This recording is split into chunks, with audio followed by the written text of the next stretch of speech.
السلام علیکم ناظرین، آج ہم ایک ایسے موضوع پر گفتگو کرنے جا رہے ہیں جسے لوگ برسوں سے غلط سمجھتے آئے ہیں۔ جی ہاں، کولیسٹرول۔ کیا کولیسٹرول واقعی جسم کا دشمن ہے یا یہ ایک ایسا ساتھی ہے جسے ہم خود ہی غلط رویوں سے بگاڑ دیتے ہیں؟ آج کی گفتگو عام نہیں ہوگی، ہم اس کی تہوں میں اتر کر اصل بات سمجھیں گے۔ تو چلتے ہیں اگلی ویڈیو۔ کولیسٹرول کوئی زہر نہیں بلکہ قدرت کا بنایا ہوا ایک مومی مادہ ہے جس کے بغیر زندگی ممکن نہیں۔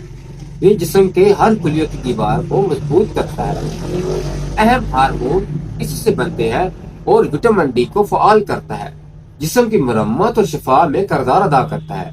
مسئلہ کولیسٹرول نہیں، مسئلہ تب پیدا ہوتا ہے جب یہ نارمل حد سے بڑھ کر رگوں کی دیواروں پر جمنا شروع ہو جاتا ہے۔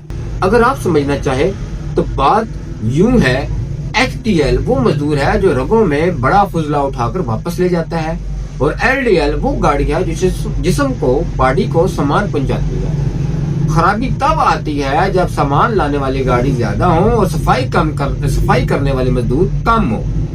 یوں رگوں میں رش لگ جاتا ہے اور خون کا بہاؤ متاثر ہوتا ہے۔ کولیسٹرول کیوں بڑھتا ہے؟ یہ صرف چربی کھانے سے نہیں بلکہ ان چیزوں سے جو جسم کے اندر مسلسل انفلیمیشن، جگر کا کمزور اور سست ہونا، ذہنی دباؤ اور ٹینشن، رات بھر جاگنا، فرینچ فرائز، بیکری اور تلی ہوئی چیزوں کا استعمال بکثرت کرنا، چینی کا، شکر کا بے حد بلکہ حد سے زیادہ استعمال کرنا، اور بہت بڑی بڑی پلیٹیں کھانا جس سے جسم اوور لوڈ میں آ جاتا ہے۔ اصل بات کولیسٹرول خوراک سے کم اور طرز زندگی سے زیادہ متاثر ہوتا ہے، آئی مین ٹو سے کہ زیادہ بڑھتا ہے۔ اکثر لوگوں میں علامات نہیں ہوتی، لیکن جن میں ہوتی ہیں وہ یوں کہ اچانک بے سبب تھکن، گردن اور کندھوں میں سختی، آنکھوں کے پاس پیلے چھوٹے دانے، سینے میں ہلکی بھاری کیفیت، دماغ میں دھند، سوچ میں سستی، کبھی کبھی دل کی دھڑکن تیز ہونا اور ٹانگوں میں بھاری پن یا ہلکی جلن۔ آئیے اب ہومیوپیتھک طریقے علاج کی جانب چلتے ہیں۔ ہومیوپیتھک میں بہت ساری میڈیسن ایسی ہیں جن کی وجہ سے یہ کنٹرول ہو سکتا ہے، جن میں ایک پہلی میڈیسن کریڈیگس مدر ٹنچر ہے۔ یہ دل کی رگوں کو نرم اور طاقتور بناتی ہے۔ اس کے 20 قطرے صبح اور 20 قطرے شام کو آپ نے دن میں 2 بار لینے ہیں۔ اور اس کے بعد آ جاتا ہے کارڈوس مدر ٹنچر۔ جب وجہ صرف لیور ہو اس وقت آپ کو کارڈوس مدر ٹنچر لینا چاہیے۔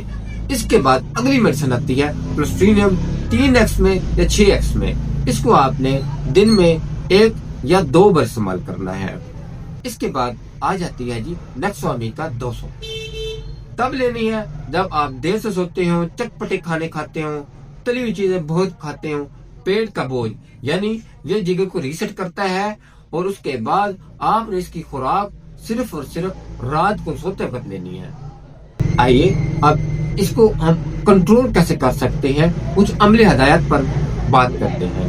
رات 11 بجے سے پہلے سو لیں، ہر کھانے کے بعد 10 منٹ چہل قدمی، روزانہ 1 سلاد کی پلیٹ، چینی، بیکری اور تلی ہوئی چیزیں کم سے کم کھائیں، لیمو والا پانی یا سب چائے روزانہ 1 کپ۔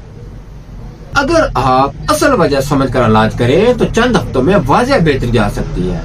اپنی صحت کو ترجیح دیں، اپنی خدا درست کریں اور زندگی کو ہلکا اور متوازن رکھیں۔